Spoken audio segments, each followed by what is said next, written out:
बिस्मिल्लाहिर्रहमानिर्रहीम।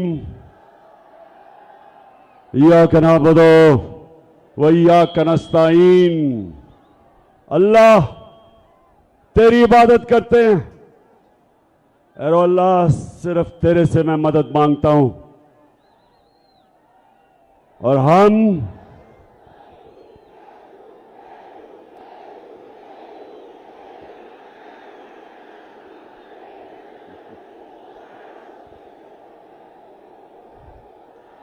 पहले जब भी मैं आपके सामने तकरीर करनी शुरू करता था तो वो क्या आवाज आती थी?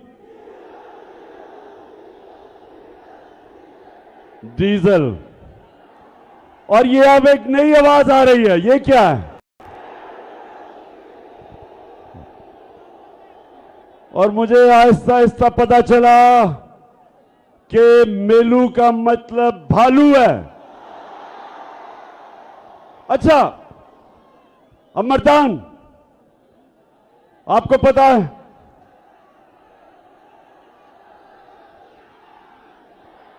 क्या? मर्दान, ये पहली दफा मैं मर्दान से इलेक्शन लड़ रहा हूं।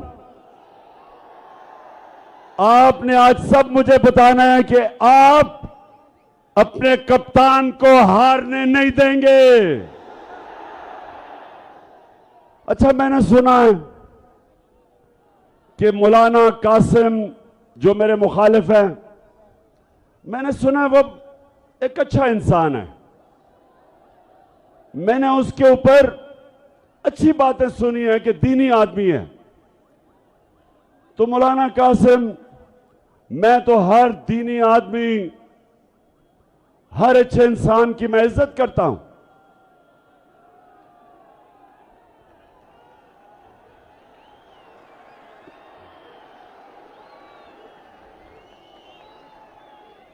लेकिन मौलाना कासिम, मैं आपसे एक वो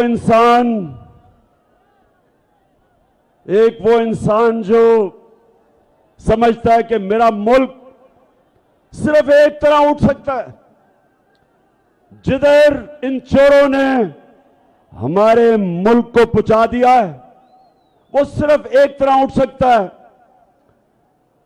कि हम अपने नबी सल्लल्लाहु अलैहि वसल्लम की सूरत, उसकी सीरत पे, उसकी सुन्नत पे चलें। ये मेरा ईमान है कि जब तक हम अपने नबी सल्लल्लाहु अलैहि वसल्लम की शरीयत पे नहीं चलेंगे, हम जिस दलदल में हमारे मुल्क को फंसा दिया है इन चोरों ने और अमेरिका के गुलामों ने, जिन कर्जों में जिस तरह इन्होंने हमारी कौम मकरूज कर दी, हम इससे सिर्फ एक तरह निकल सकते हैं कि हम वापस उन असूलों की तरफ जाएं जिन असूलों पे मेरे नबी सल्लल्लाहु अलैहि वसल्लम ने मदीना की रियासत को खड़ा किया था। तो मैं मौलाना कासिम, सबसे पहला मेरा सवाल आपसे यह है कि मेरे अल्लाह का हुक्म है, अमर बिल मारूफ व नही अनिल मुनकर।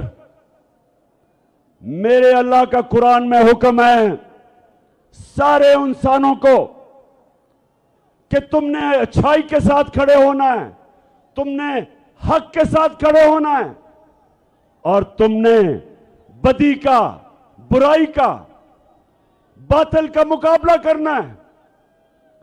मेरे अल्लाह ने कहीं भी ये नहीं कुरान में कहा कि जब अच्छाई और बुराई का मुकाबला हो तो आप न्यूट्रल हो जाएं, कहीं आपको इजाजत नहीं दी।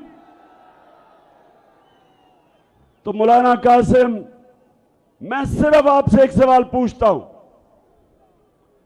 कि घर में अपने बच्चों से जाके पूछें कि क्या नवाज शरीफ और आसिफ जरदारी ईमानदार हैं? अपने बच्चों से पूछे, अपने घर वालों से पूछे कि क्या तुम गवाही दे सकते हो कि ये जो 30 साल से मुल्क को लूट रहे हैं ये दो खानदान। पूछें इनसे, अपने बच्चों से पूछें, दिल पे हाथ रख के बताएं कि क्या ये दो खानदान ईमानदार हैं? बताओ मर्दान, बताओ। 30 साल से ये मुल्क को लूट रहे हैं। 26 साल पहले मैं सियासत में सिर्फ एक वजह से आया था। 26 साल पहले मैं इनकी चोरी और करप्शन, जो मुल्क को कंगाल करके मकरूज कर रहे थे, यहां का पैसा चोरी करके मुल्क से बाहर लेके जा रहे थे, इसलिए मैं सियासत में आया था। और इसलिए आया था कि जब आप एक इंसाफ का निजाम कायम करते हैं, जब आप ताकतवर को कानून के नीचे लेके आते हैं, जब एक मुल्क में इंसाफ आता है, तब वो मुल्क खुशहाल होता है। कोई मुल्क, एक मुल्क मुझे बताएं, मैं सारी दुनिया पे रहा हूं, एक मुल्क मुझे बताएं जिधर उनकी लीडरशिप करप्ट हो और वो मुल्क में खुशहाली हो। एक मुल्क बताएं। सारी दुनिया में देखी है, गुर्बत की सबसे बड़ी वजह जब उसके मुल्क के हुक्मरान मुल्क का पैसा चोरी करके मुल्क से बाहर ले जाते हैं।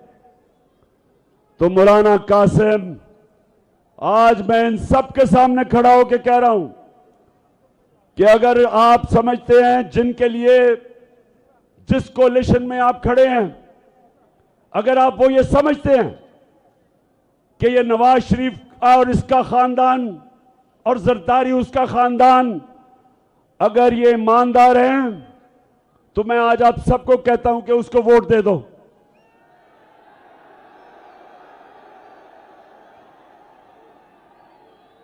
लेकिन मौलाना कासिम साहेब, इनके ऊपर तो चोरी पे किताबें लिखी हुई हैं। इनके ऊपर तो बीबीसी ने 2 फिल्में बनाई हुई हैं इन दोनों की चोरी पे। इनके ऊपर किताबें हैं इनकी चोरी की। मौलाना कासिम, मुझे जवाब दो, मेरे ऊपर हर रोज नई एफआईआर कटती है, हर रोज मैं अदालत में जाता हूं, हर रोज मैं जमानत लेता हूं। मौलाना कासिम, मुझे बताएं, मैं क्यों लंदन नहीं भाग जाता? मैं क्यों नहीं मुल्क छोड़ के जाता? मैं अदालत में भी इनका मुकाबला करता हूं, इन चोरों का, और मैं जमीन पे जाके अपनी कौम को जगाता हूं, अपनी कौम को बताता हूं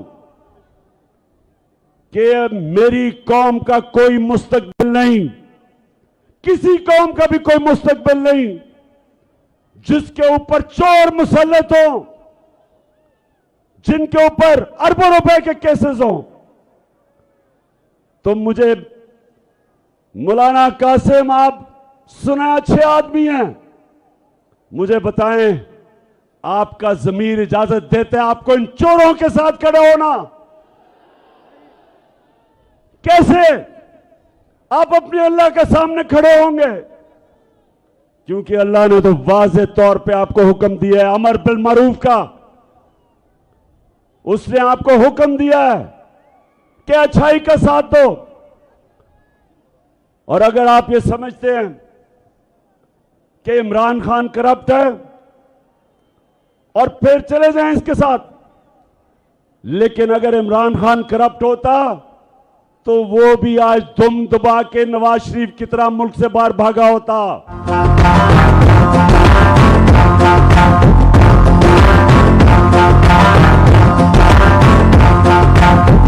खड़ा है कोई मदान, ठीक करेगा सबको बतान, नया बनेगा पाकिस्तान, नया बनेगा पाकिस्तान, नया बनेगा पाकिस्तान। मर्दान,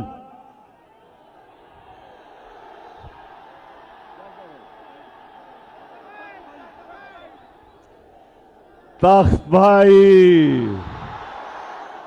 लेकिन जिला तो मर्दान है, तख्त भाई सुनो।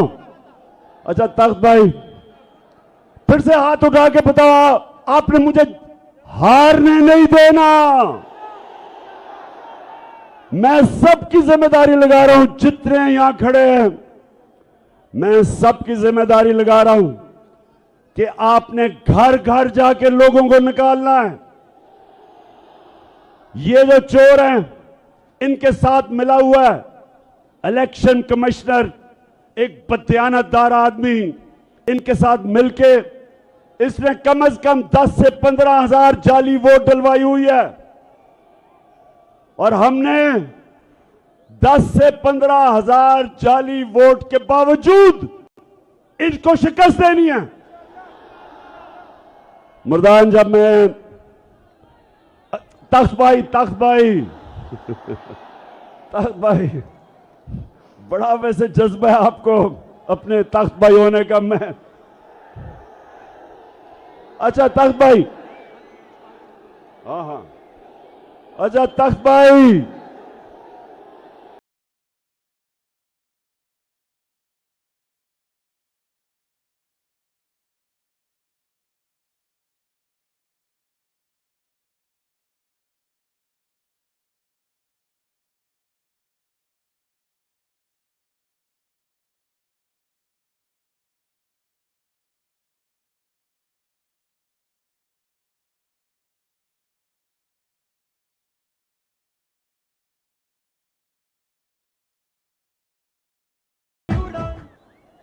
तो मैं मौलाना कासिम साहब, अगर आप ये समझते हैं ना कि जरदारी और नवाज शरीफ चोर नहीं है तो ये क़यामत की निशानी है।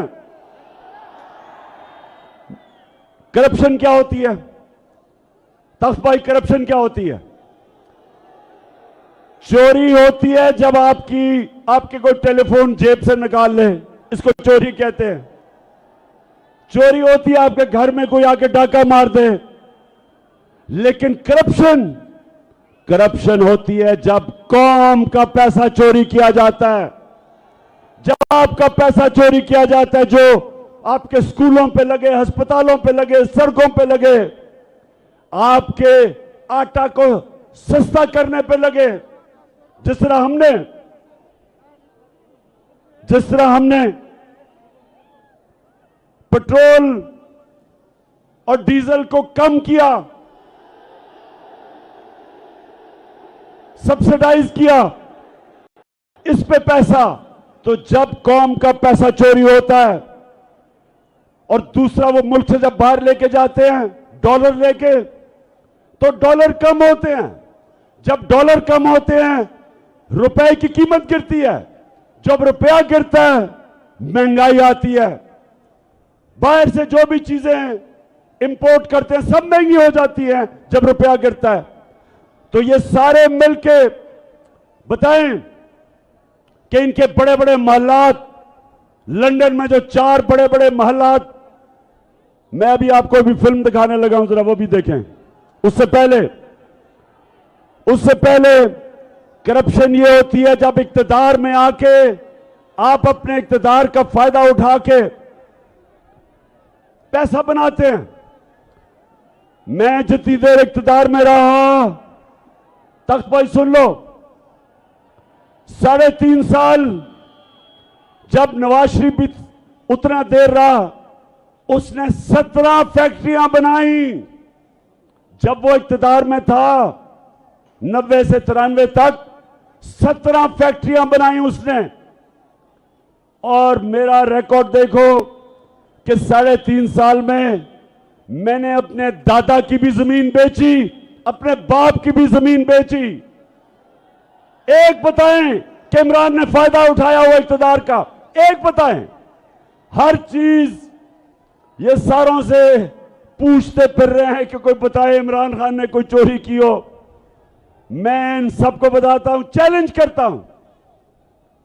करता हूं तुम्हें कि कभी किसी प्राइम मिनिस्टर ने ऑफिस में आके इतना मुल्क का कम पैसा खर्च नहीं किया, इतना पैसा बचाया नहीं। मेरा चैलेंज है इन चोरों के मुकाबले में। तो मर्दान, तख्त भाई, जिला मर्दान।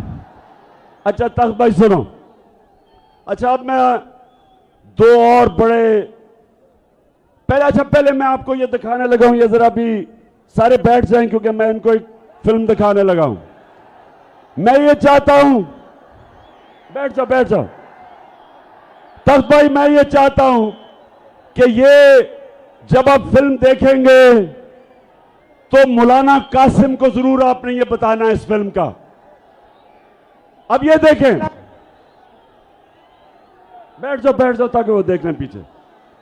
अच्छा मर्दान सुनो जरा, ये फिल्म क्या है? मुझे पता चला, उधर भी नीचे बैठ जाओ, उन्होंने देखना वो फिल्म। शाबाश, नजर आ रही है सबको? अच्छा अब पहले मैं बैकग्राउंड बता दूं कि मुझे पता चला कि लंदन के सबसे महंगे इलाके के अंदर 4 अरबों रुपए के महलात ये नवाज शरीफ ने खरीदे अपनी बेटी के नाम पे। ये आज से कोई 10-11 साल पहले की बात है। तो जब मैंने ये कहा तो नवाज शरीफ की बेटी मरियम टीवी पे आई, तो सुने उसने क्या कहा, ये देखिए जरा आप। मुझे लगा कि आप लोगों को बेवकूफ नहीं बना सकते। मेरी सेंट्रल लंदन में प्रॉपर्टीज तो दूर की बात है, मेरी पाकिस्तान में भी कोई प्रॉपर्टी नहीं है। मैं अपने वालिद के साथ है, पर मुझे समझ नहीं आई कि मेरी और मेरी वालदा की और बहन भाइयों की प्रॉपर्टीज ये कहां से निकाल के ले आए हैं। मेरे नाम पाकिस्तान में कोई प्रॉपर्टी नहीं है, ये तो रियल की बात है। सुन लिया, कहती कि मेरी लंदन तो छोड़ो, पाकिस्तान में भी मेरी बेचारी की कोई प्रॉपर्टी नहीं है, मैं तो एक गरीब लड़की हूं। अच्छा अब मरियम को नहीं पता था कि वो सच का खुदा है, अल्लाह हक है, उसका वादा है कि आज नहीं तो कल सच सबके सामने आ जाएगा। अब उसको नहीं पता था कि 4 साल के बाद एक इंटरनेशनल इंकशाफ होता है, पैनामा पेपर्स, और उसके अंदर ये आ जाता है। उधर उनको पुलिस नीचे क्या तासु कहना, हाँ अच्छा। तो अब मरियम को नहीं पता होता कि वो तो इंटरनेशनल एक इंकशाफ हो जाता है, और उसमें क्या होता है, उसमें पता चलता है कि वो जो 4 महंगे महल थे वो मरियम के नाम पे थे। अब जरा ये आपने मौलाना कासिम को जरूर दिखाना है। अब जरा जाए उसका भाई क्या कहता है। अल्हम्दुलिल्लाह मैं इस बात को तस्लीम करता हूँ कि अल्हम्दुलिल्लाह पाक यून के ऊपर जो अपार्टमेंट्स हैं वो अल्हम्दुलिल्लाह हमारे हैं। मैं इस बात को तस्लीम करता हूँ कि उनको ऑफशोर कंपनीज नेस्को लिमिटेड और नीलसन लिमिटेड जो है उनको ओन करती हैं, और मैं आपको ये भी अर्ज करता हूँ उनको होल्ड कर रही है इस वक्त मरियम नवाज शरीफ, मेरी हमशीरा जो है। ठीक है जी, समझ गए? खुद तस्लीम करता है कि ये जो 4 बड़े महंगे अरबों रुपए के जो महल्लात हैं वो हमारे भी हैं, और मेरी बहन मरियम नवाज शरीफ उसकी मालिका है। सुन लिया? पहले कहती कि मेरे पास तो लंदन छोड़ो पाकिस्तान में भी कुछ नहीं है। जब इंकशाफ हुआ कि लंदन के सबसे महंगे इलाके में अरबों रुपए के 4 महलात इनके, ये क्यों इसने झूठ बोला? तख्त भाई क्यों झूठ बोला? क्योंकि चोरी का पैसा था। इसके बाप ने पैसा चोरी करके बाहर लेके गया था। अच्छा अब जब पकड़ी गई, अब मरियम, मैंने कभी किसी को, अब जरा ये अगली मैं वीडियो दिखाने लगा हूं, जरा गौर से देखना। मैंने अपनी जिंदगी में, तख्त भाई, मैंने कभी अपनी जिंदगी में इतने सीधे मुंह से झूठ किसी को नहीं बोलते देखा जितना मरियम बोलती है। अब ये देखें जरा, ये क्या कह रही है। हसन हुसैन के पास आज जो भी है वो एक अरबपति दादा के पोते हैं, उस अरबपति दादा के पोते हैं जो 1960s और 70s में पाकिस्तान का अमीर तरीन इंसान था। ये जो एसेट्स हैं, ये जो बिजनेस के लिए पैसा है, ये सारा दादा से डायरेक्टली बच्चों को ट्रांसफर हुआ। सुन लिया? कहती अब ये कह नहीं सकती थी। देखिए, मैं आपकी तरबियत भी कर रहा हूं ना तख्त भाई, मैं आपकी तरबियत भी कर रहा हूं। अच्छा, अब इसने क्यों कहा कि जी वो वालिद की नहीं? क्योंकि वालिद का जिस वक्त नाम लेती तो सबको पता था कि वालिद के पास तो पैसा ही नहीं था वो प्रॉपर्टी लेने का। तो उन सबको पता चल जाना था कि वालिद ने अवाम का पैसा चोरी करके लिया। तो कहती दादा का है। अब दादा दुनिया में नहीं था। अब दादा को कौन कहे कि दादे के पास है या नहीं है? अच्छा, अब मरियम का जो दादा था वो शहबाज शरीफ का बाप है। मरियम का दादा शहबाज शरीफ का बाप है। अब शहबाज शरीफ अपने बाप के मुताल्लिक क्या कह रहे हैं, जरा आप ये देखें। मेरे खानदान को 22 खानदानों में शुमार नहीं होता था। मुझे इसके ऊपर बाइस फख्र है कि मेरे वालिद का ताल्लुक एक गरीब किसान के घराने से था। मेरे वालिद का ताल्लुक एक गरीब किसान के घराने से था। हिंदुस्तान से वो तख्त भाई सुन लिया? वो कहता है गरीब किसान था दादा, वो कहती अरबोपति था। और असल में सबको पता है कि क्या हुआ। मैं इसलिए मौलाना कासिम साहब देख लो, ये झूठों को देख लो। आप इनके साथ बैठे हैं, अमर बिल मारूफ। आप अमर बिल मारूफ के साथ नहीं, आप नही अनिल मुनकर के साथ बैठे हैं। आप एक दीनी आदमी हैं, आप कैसे चोरों के साथ जा सकते हैं? और मेलू नहीं लड़ा यहां से, वो 4 सत्ता से लड़ रहा है। और इंशाल्लाह फिक्र ना करो, इंशाल्लाह धांधली के बावजूद जीतेंगे। आपको पता है तख्त भाई, आपको पता है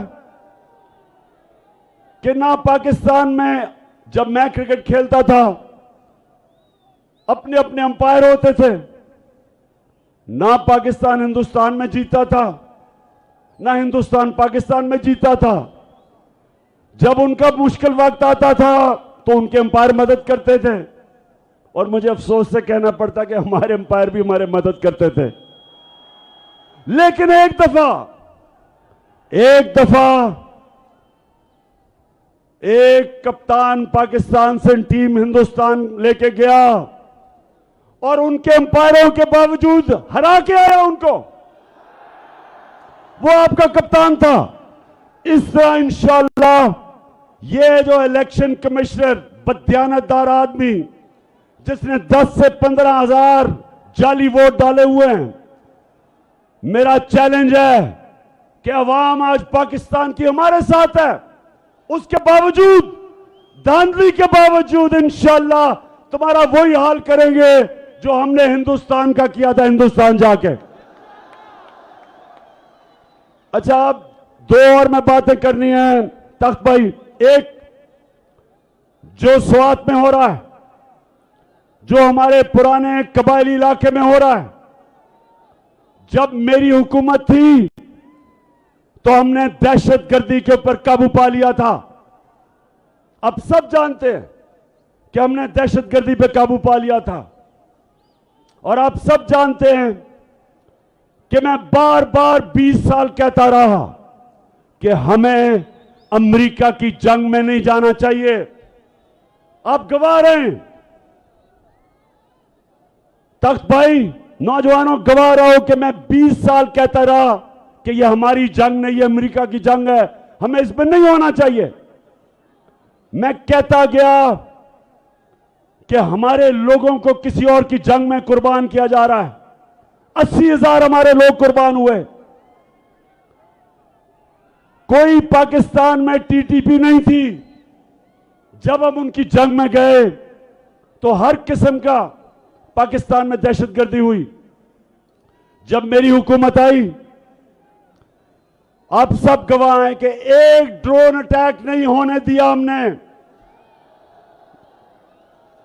हमने वाज़ेह तौर पे अमेरिका को कहा कि हम तुम्हारे साथ अमन में होंगे, लेकिन किसी जंग में हम तुम्हारे साथ शिरकत नहीं करेंगे। और यह अमन हो गया। अब स्वात के अंदर जो हो रहा है और कबायली इलाके में भी, जो पुराना कबायली इलाका था, मैं आज फेडरल गवर्नमेंट से पूछता हूं कि आप जिम्मेदार हैं इसके। आपने कैसे इजाजत दी? बॉर्डर आपके कंट्रोल में है और बॉर्डर से ये जो लोग आए हैं और ये जो अब दहशतगर्दी हो रही है और जो स्वात के लोगों ने कुर्बानियां दी थी, जब उन्होंने नकल मकानी की, उनके घर लूटे गए थे, उनको नुकसान हुआ। जो ज़कात देने वाले थे, नकल मकानी के बाद ज़कात लेने वाले बन गए। कुर्बानियां दी लोगों ने। हमारे सरबराह हमें अमेरिका की जंग में लेके गया और कुर्बानी अवाम ने दी, खास तौर पे कबायली इलाके की अवाम और स्वात की और मलाकंड की अवाम ने। तो मैं आज सवाल पूछता हूं, फेडरल गवर्नमेंट मुझे जवाब दो कि क्या आपका सिर्फ यह काम रह गया है कि इमरान खान के ऊपर केसेस बनाओ, उसके ऊपर झूठी केसेस बनाओ, एफआईआर करवाओ, हमारे लोगों को जेलों में डालो, मीडिया के ऊपर पाबंदियां लगाओ, शहबाज गिल को पकड़ के जिस तरह आपने उसके ऊपर तशद्दुद किया, और अब आजम सवाती को जो पकड़ के रात लेके गए और तशद्दुद किया, उसको भी नंगा करके तशद्दुद किया, शहबाज गिल को भी नंगा किया। शर्म आनी चाहिए तुम्हें, शर्म आनी चाहिए। क्या यह तुम्हारा काम है?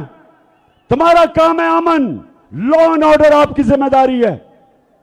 लॉ एंड ऑर्डर का यह हाल है कि सारे मुल्क में चोरियां डकैतियां हो रही हैं, स्ट्रीट क्राइम हो रही है। इधर इन इलाकों में जो स्वात के लोग निकले, क्यों निकले? स्वात के लोग इसलिए निकले कि उन्होंने बड़ी कुर्बानी दी थी जब हमें अमेरिका की जंग में लेके गए थे। तो अब आप जिम्मेदार हैं जो हो रहा है। और महमूद खान चीफ मिनिस्टर साहब, मैं आपको आज कह रहा हूं कि फेडरल गवर्नमेंट को से पूछें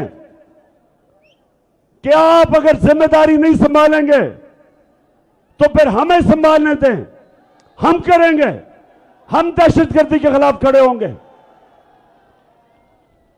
और जो आजम सवाती से किया, उससे पहले जो कस्टोडियल टॉर्चर बंद करके तशद्दुद किया, उससे पहले शहबाज गिल पे और फिर सहाफियों पे, मैं सारे इदारों को आज कहता हूं कि अगर आप ये समझते हैं कि तशद्दुद करके आप अपनी इज्जत करवा लेंगे, गलत फहमी में ना रहें। इज्जत अल्लाह देने वाला है। आप मार के, तशद्दुद करके, जुल्म करके, आज तक दुनिया की तारीख में किसी जालिम को इज्जत नहीं मिली।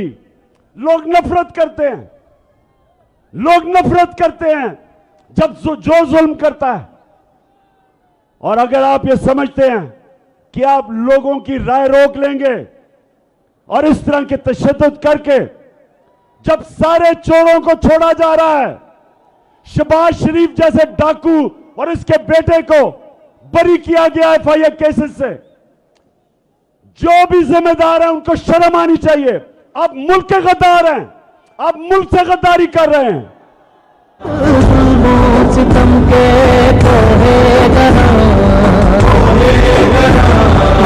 की तरह उड़ जाएंगे।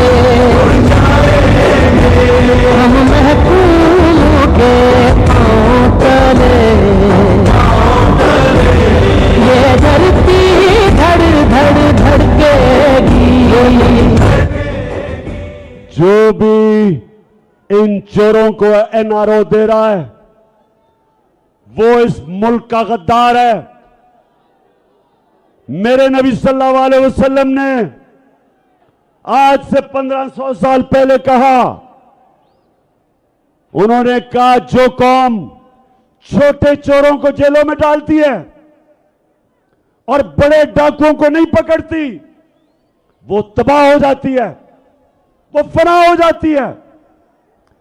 जो भी आज ये बड़े चोरों को छोड़ रहा है और एनआरओ दे रहा है वो इस मुल्क का गद्दार है और हम मुकाबला करेंगे इनका। मैं निकलूंगा इनके खिलाफ, मैं अपनी कौम को तैयार करूंगा। और तख्त भाई आप तैयार हो जाएं, आप तैयार हो जाएं, मैंने कॉल देनी है आपको, ज्यादा देर नहीं है। फिर से तू अड़ जा, फिर से तू डट जा, फिर से वो बल्ला घुमा।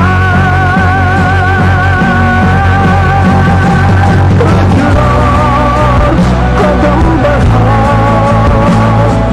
फिर से वो लम्हा दोहरा जब जीत के आया था, फिर से वतन को जिता। जो इस मुल्क में चोरों को एनआरओ दे रहे हैं और अवाम के ऊपर तशद्दुद कर रहे हैं, मीडिया को बंद करके सोशल मीडिया के पीछे मेरे ऊपर केसेस करके, ये अपने कानों से निकाल लो, जेनों में डाल लो। सब जो समझते हैं कि अगर इमरान खान को जेल में डाल के या उसके ऊपर केसेस करके वो पीछे हट जाएगा, मैं और जोर से आपका मुकाबला करूंगा। ये राहे अमल, आओ हम सब साथ चले। सारी कौम, मैं सारे पाकिस्तानियों को आज कह रहा हूं कि ये मुल्क का फैसला कुन वक्त है, ये मुल्क का फैसला कुन वक्त है। एक तरफ इन चोरों की, इन डाकुओं की गुलामी है, एक तरफ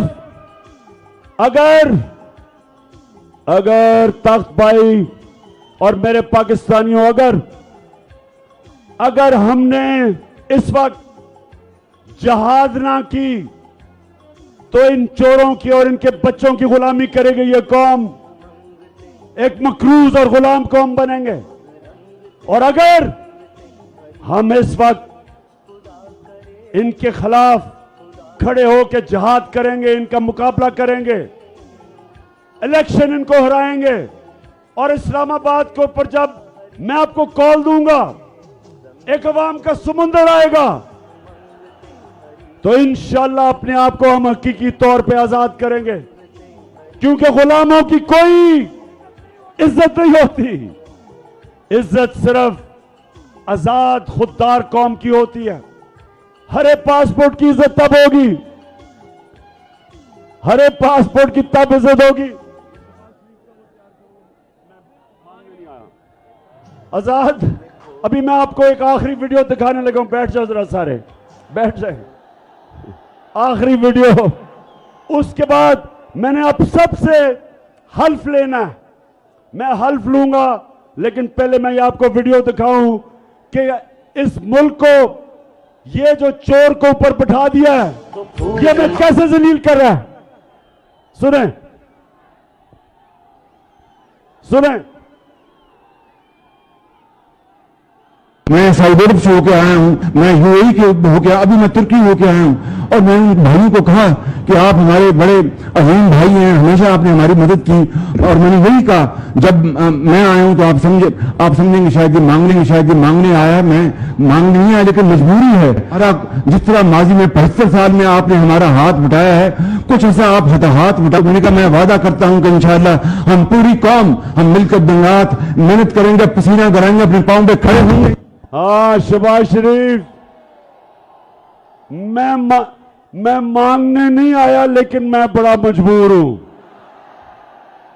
आप मजबूर इसलिए हैं कि आपने, अपने भाई ने और जरदारी ने मुल्क का पैसा चोरी कर करके बाहर ले गए हो और लोगों को कह रहे हो कि जनाब हम मांगने नहीं आए लेकिन पैसा दे दो। तो तख्त भाई मेरी बात सुन ले। अब मैं आखिरी बात कर रहा हूं, उसके बाद आपसे हल्फ लूंगा। आप सब ने अपनी जिम्मेदारी समझनी है, इस इलेक्शन में भी और उसके बाद मार्च में भी। अब आपने सारों ने अपना हाथ ऊपर करना है, सब हाथ ऊपर करें। मैं यहां से पढ़ूंगा, आप वहां से रिपीट करेंगे। टेलीविजन पर जो जो लोग हमें देख रहे हैं वो भी हमारे साथ शरीक हो जाए। और आपने ऊंची आवाज में बोलना है। बिस्मिल्लाहिर्रहमानिर्रहीम। हम हल्फ उठाते हैं कि पाकिस्तान के आइन की हमेशा पासदारी करेंगे। हम पाकिस्तान की खुद मुख्तारी का तहफ़्फ़ुज़ करेंगे कि हम कभी भी अल्लाह के सिवा किसी के सामने नहीं झुकेंगे और हम पाकिस्तान की हकीकी आजादी के इस जिहाद में आखिर तक इमरान खान के शाना बशाना जदोजहद करेंगे और हर किस्म की कुर्बानी के लिए तैयार रहेंगे। अल्लाह हम सबका हामी और नासिर हो। हम सबका हामी और नासिर। तख्त भाई इस जबरदस्त शानदार जलसे का मैं आपको सलाम पेश करता हूं।